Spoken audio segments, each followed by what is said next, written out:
Good morning, students. Today we have to going learn this task book, The Tiger King by Kalki. First, I summarize it. So, the wild animals are the natural wealth, and it is our duty to protect them. Wildlife sanctuary are the best protection house for the wild animals. The wild animals should not be killed for the pleasure and sports. The stories of summary. The Maharaja of Pratibandhanpuram was brave and the determined ruler of his state. When he was born, the astrologer of the state told that he would meet his death with a tiger. But the infant had something miraculous quality in him. He was only of the 10th day. He challenged the prediction of the astrologer. The boy was brought up in the English environment. He became a tall, brave, and strong man. He became the king of his state at the age of 20. He made vow to fulfill his place. One day he declared that nobody will kill any tiger except himself.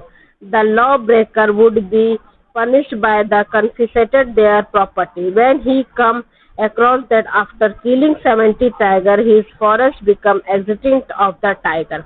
Then he married a princess whose father had a large forest full of the tiger. There he killed 29 tigers, but the 100 tiger fenced due to the shock of the bullet. This hunter killed the tiger, thus he fulfilled his vow.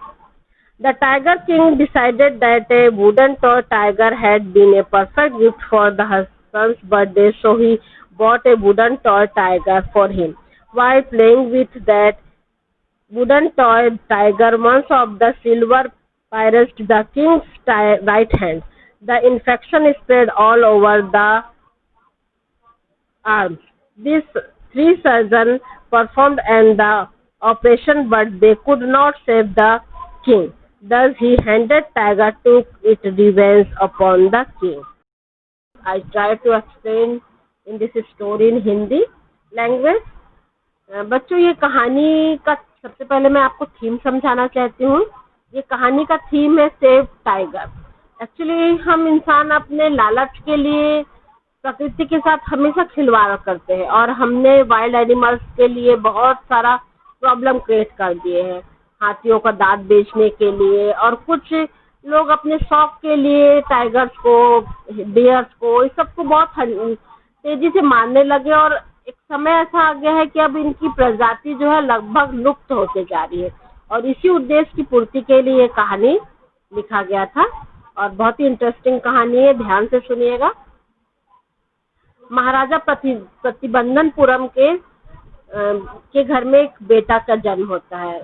राजा बहुत खुश होते हैं. उन्हें एक पुत्र रत्न की प्राप्ति हुई, जिसके लिए उन्होंने ग्रैंड सेलिब्रेशन ऑर्गेनाइज करते हैं और बहुत सारे लोगों को इनवाइट करते हैं. उनके सारे कंट्रीमैन और कुछ एस्ट्रोलॉजर्स भी वहाँ आते हैं, कुछ ज्योतिष शास्त्री भी वहाँ आते हैं. और जब सेलिब्रेशन चलते रहता है तो उसमें से एक ज्योतिष शास्त्री जो होता है, एक एस्ट्रोलॉजर जो होते हैं, वो प्रिडिक्ट करते हैं, वो घोषणा करते हैं कि इस बच्चे का जन्म जो है वृषभ राशि में हुआ था और वृषभ राशि और बाघ आपस में दुश्मन होते हैं, इसलिए इस बच्चे का मृत्यु का जो कारण बनेगा वो एक बाघ बनेगा. सब सुनकर बहुत शॉक्ड हो जाते हैं और जो बच्चा होता है वो सिर्फ उस दिन 10 दिन का हुआ रहता है, लेकिन वो बच्चा जो है मिराकल होता है, चमत्कारी बच्चा होता है. और 10 दिन के बच्चे कभी बोलते नहीं है, लेकिन वो बच्चा बोलता है और वो ज्योतिष शास्त्री से सवाल करता है कि कैसे मेरी मृत्यु किसी बाघ के जरिए हो सकता है. तो ज्योतिष शास्त्री बताते हैं कि तुम्हारा जन्म जो है वृषभ राशि में हुआ था और इसलिए तुम्हारी मृत्यु का कारण जो है एक बाघ बनेगा, एक टाइगर बनेगा. समय बीतते जाता है, क्योंकि बच्चा बहुत चमत्कारी होता है, इसलिए वो उसकी जो ग्रोथ होती है वो बहुत तेजी से होती है. उसका ब्रेन जो है बहुत तेजी से डेवलप होता है और थोड़े समय के बाद वो जब यंग होता है तो बहुत ही शक्तिशाली, बलवान और बुद्धिमान राजा होता है. युवराज बनता है और थोड़े समय बाद उसे राजगद्दी दे दी जाती है। वो अपने शासन में बहुत अच्छे से अपना रूलिंग करते रहता है, लेकिन उसके दिमाग में वो बचपन की बात रहती है कि मेरे मौत का कारण एक बाघ बनेगा। इसलिए वो एक प्रतिज्ञा लेता है कि आज से मैं अपने राज्य के सारे बाघ को मार दूंगा। तो फिर जब वजह ही नहीं रहेगा, मेरे मौत का कारण ही नहीं बचेगा, तो मेरी मौत भी नहीं हो पाएगी। ये सोच के वो स्टार्ट करता है टाइगर को किल करना। इस तरह वो लगातार ईच एंड एवरी डे वो टाइगर को हंटिंग करने लगता है। धीरे धीरे जब राजा ही इतना हंटिंग करने के शौकीन हो, ये सोच के दूसरे राज्य के दूसरे लोग भी इस तरह से जंगलों में जाके जंगली जानवरों को मारने लगते हैं। तब कुछ लोग इसकी विरोध करते हैं। तब राजा ये नियम बनाता है कि जो कोई भी मेरे अलावा जो कोई भी जंगली जानवरों को मारेगा, उसे सजा के तौर पर उसकी संपत्ति कब्जे में ले लिया जाएगा। इस तरह से बाकी लोगों पर वो रोक लगाता है कि कोई भी जंगली जानवर को नहीं मारेगा मेरे अलावा। और राजा कंटिन्यू जो है टाइगर का किलिंग करने लगता है, उसकी हंटिंग करने लगती है। इस तरह से लगभग वो 70 टाइगर को मार चुका होता है। अब उसका राज्य जो है वो बाघ विहीन हो जाता है, उस राज्य में एक भी बाघ नहीं बचते हैं। तब फिर वो अपने मंत्रियों को बुलाता है और कहता है कि आसपास के जितने भी हमारे नेबर्स कंट्री है, उसमें देखो कि किस राजा के पास ज्यादा बड़ा जंगल है और वहाँ पे वाइल्ड एनिमल्स है, टाइगर्स है, ताकि मैं उससे अपनी शादी करके रिश्ता बनाऊंगा उसकी राजकुमारी से, और फिर मैं वहाँ से आराम से हंटिंग कर पाऊंगा। तो मंत्री ढूंढने लग जाते हैं और ये उनकी खुशनसीबी रहती कि उन्हें इस तरह का एक राज्य मिल जाता है जहाँ की प्रिंसेस के पास राजा के पास बहुत सारा टाइगर्स होते हैं, बहुत बड़ा जंगल होता है। तब वहाँ पे वो मैरिज के लिए प्रपोजल भेजते हैं।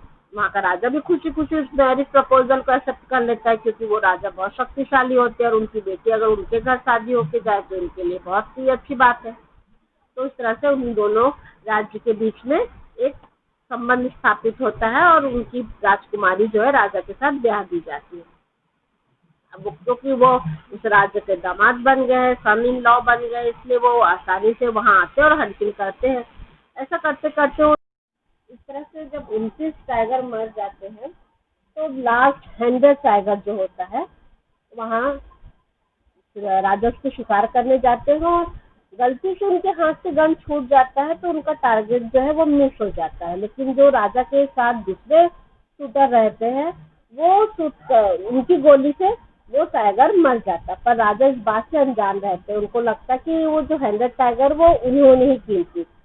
इस तरह से वो बहुत खुश हो जाते हैं, क्योंकि उनकी विक्ट्री हो गई। जो प्रिडिक्शन एस्ट्रोलॉजर ने किया था जो रॉन्ग हो गया, और वो 100 टाइगर तो मार दिए हैं। अब उनका जीवन जो है वो आगे कंटिन्यू चलते रहेगा, उनका मौत का सारा डर खत्म हो गया। तो एक ग्रैंड सेलिब्रेशन करना चाहते हैं, और इत्तेफाक से उनके बेटे का बर्थडे भी आने वाला रहता है। तो वो प्लान करते हैं कि अपने बेटे के बर्थडे में ही मैं एक ग्रैंड सेलिब्रेशन करूं। तो इस तरह से वो ऑर्गेनाइज करते हैं एक पार्टी, जिसमें बहुत सारे कंट्री मैन आए रहते हैं और बहुत सारे लोगों को इनवाइट किया रहता है। और इसी बीच वो सोचते हैं कि क्यों ना मैं अपने बेटे को एक लकड़ी का बाग गिफ्ट करूं, और उन्हें लगता है कि यही बेस्ट गिफ्ट होगा मेरे बेटे के लिए।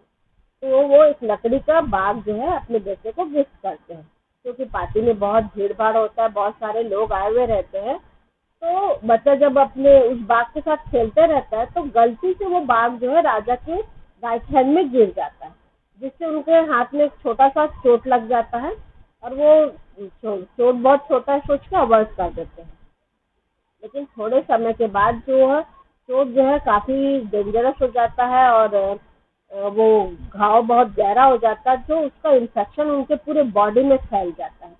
फिर देश के जो बड़े बड़े 3 सर्जन होते हैं वो आके ऑपरेट करते हैं, लेकिन वो इन्फेक्शन इतना फैल चुका होता है कि उनकी कोशिश बेकार जाती है और राजा की मौत हो जाती है। तो इस तरह से राजा जो है 100 टाइगर की वजह से उसकी मौत होती है। तो ये कहानी एक तरह का मैसेज ये देता है कि इंसान चाहे कुछ भी कर ले, लेकिन ईश्वर की मर्जी के आगे किसी का कुछ भी जोर नहीं चलता, कुछ भी बस नहीं चलता है।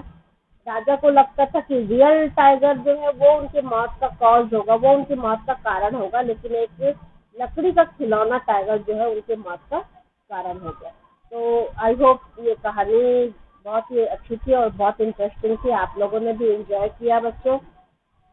और आपका इस कहानी को सुनने के बाद जो भी होगा व्यू, अपना कमेंट्स बॉक्स में जाके लिखिएगा, और या तो फिर टेलीग्राम में मैसेज करके मुझे श्योर बताइएगा। इससे हो